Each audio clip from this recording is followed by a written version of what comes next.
Welcome to Mrs. Bell's review of the causes of the Revolutionary War. The American people were strongly independent. Let's think about that. We know that from what we've learned about the colonists. They came over with a charter from the king, from Great Britain. They established colonies, just like the first permanent English colony in Jamestown, Virginia. And as it says here, they wanted to do things for themselves. Great Britain was a long way away. The American people didn't want people an ocean away telling them how to live their lives.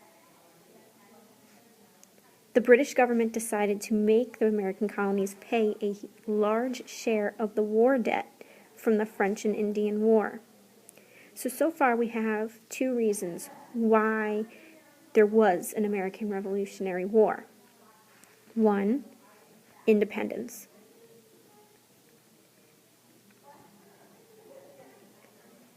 The other one, they didn't want to pay. They didn't feel like they owed the British government the war debt. They didn't think they needed to pay all of that money back to the British government. And we talked about what kind of money, or the reasons why the British government would be out so much money. You had to pay for soldiers to get over to Canada to fight the different battles. You needed to pay for the weapons. You needed to pay for the food. So all of those things cost money, and the King of England thought because he was protecting the people in the colonies should have to pay part of that war debt back. Now, as a review, since that's what we're doing, let's take a look and remind ourselves what the French and Indian War was. The French and Indian War was the war fought between Great Britain and its two enemies, the French and the Indians of North America. Most of the battles, as we said before, were fought in Canada. American colonists, including George Washington, fought with the British in this war, which lasted from 1754 to 1763. Imagine how many supplies and the amount of debt that Britain must have had from this war. The British won the war and won the right to keep Canada and several other possessions in the New World. So in order to pay that huge debt, the king decided that he needed to tax the colonists. So through the Sugar Act and the Stamp Act and other taxes, the British tried to collect taxes on the American people, and the American people considered it harsh. They did not agree with having to be taxed to pay for that war. Okay, the Sugar Act. The Sugar Act was an act made in 1764. And it was an act that put a 3-cent tax on foreign refined sugar and increased taxes on coffee, indigo, and certain kinds of wine. These taxes affected only a certain part of the population, but the affected merchants or people were very vocal. They spoke up a lot. Besides, the taxes were enacted or raised without the consent of the colonists. We talked about how there was nobody from the colony over in Great Britain having a hand in making these taxes. This is one of the first instances in which colonists wanted a say in how much they were taxed. So next we have the Stamp Act. This was another tax that was placed on the colonists for the British being involved in the war to protect the colonies in the French and Indian War. The definition of the Stamp Act is this is the first direct British tax on American colonists.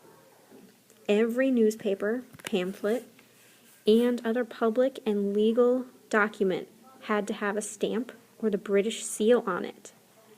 The stamp, of course, cost money.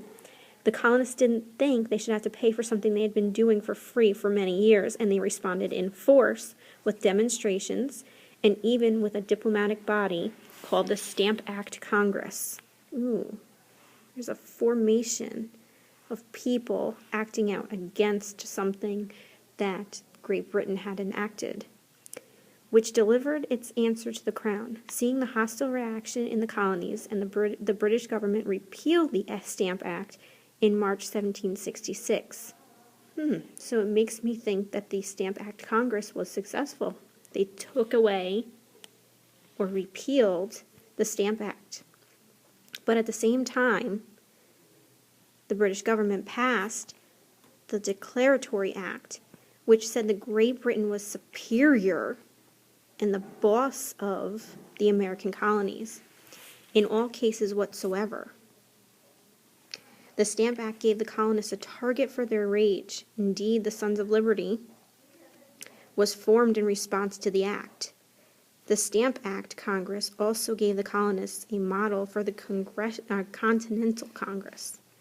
So, in response to Britain saying they were superior or the boss of the American colonies formed the Sons of Liberty in response to that. So we're right here. The American people also thought they should be able to send their own people to Britain's parliament, or at least vote for Britain's lawmakers. That makes sense, right? If you know that your laws are coming from Great Britain, you would want somebody over there to vote for somebody who's making the laws for you. And you would want people over there that are representing the colonies.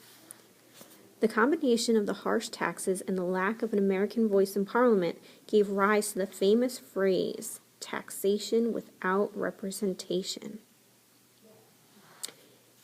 Patrick Henry and Thomas Paine and others called for an independent America, colonies free from British rule. So there we're talking about independence and liberty. Americans started stockpiling guns and ammunition in violation of British laws. It's a violation. It was against the law to have the guns and ammunition. Their defense of such a stockpile led the shots fired at Lexington and Concord and began the Revolutionary War. Let's look at Lexington and Concord. It's well known for the first shots fired between the American and British troops on April 19th, 1775. The British chose to march to Concord because it was an arms depot. You had guns and ammo going in and out of there.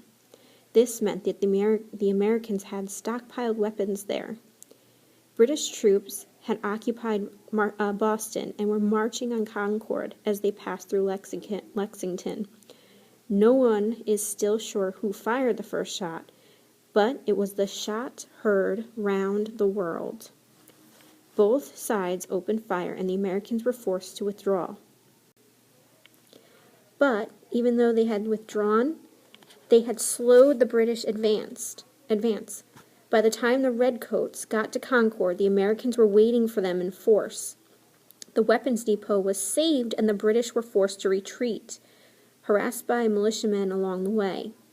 The skirmishes were preceded by Paul Revere's famous ride, warning the countryside, the British are coming. So, just to review the causes of the American Revolution, we have independence. The American colonies wanted to be independent from Great Britain. We have the war debt that Great Britain wanted the American colonies to pay for the French and Indian War, and as a result, Great Britain enacted the Stamp Act and the Sugar Act. And because America didn't feel that those were fair, they found them to be harsh taxes. The Americans said that they wanted to have representation, or at least a vote, on who would be making the laws in Britain. That was Britain's wake-up call to see that the Americans could be in a strong force. And when they found that there was an arms depot, they tried to block it, or tried to intervene there. Only the Americans were successful. They kept the British away from the arms depot. Thank you for reviewing the American Revolutionary War and good luck on your test or quiz, and I hope that you're watching this more than once.